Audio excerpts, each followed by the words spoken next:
Hello সবাইকে, আমি নাইম। আজ আমি আপনাদেরকে নিয়ে এসেছি বগাবাজারে আয়োজিত এক পল্লী মেলায়। এই বাজারে প্রথমবারের মতো বসেছে পল্লী মেলা, তাই এলাকা জুড়ে আনন্দ এবং উৎসবের আমেজ।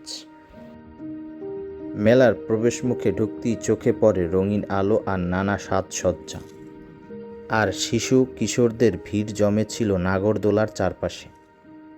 আমরা এখানে একটি দোকান দেখতে পেলাম, শুধু মেয়েদের জন্য পোশাক বিক্রি করা হয়, আর প্রত্যেকটা প্রোডাক্টই শুধু একদম। এখানে আবার বিক্রি করা হচ্ছে নানান ধরনের আচার। এখানে অনেক রকম আচার দেখা যাচ্ছে।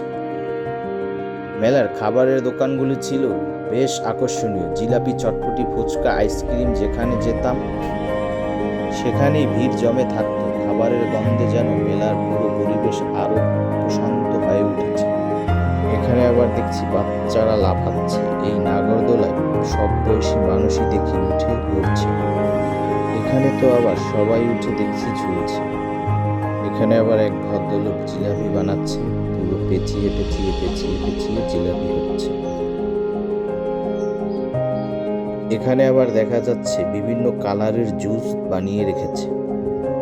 কসমেটিক সামগ্রিকগুলো ছিল খুব সুন্দর, চুড়ি, কানের দুল, গহনা অনেক সুন্দর ছিল এগুলো।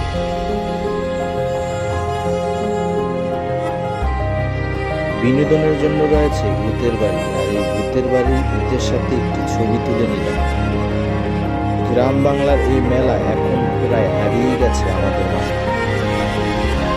সত্যি এই প্রথমবার বগাবাজার আয়োজিত এই পল্লী মেলাটি মানুষের মনে এনে দিয়েছে ভিন্ন রকম আনন্দ আর উৎসবের অনুভূতি।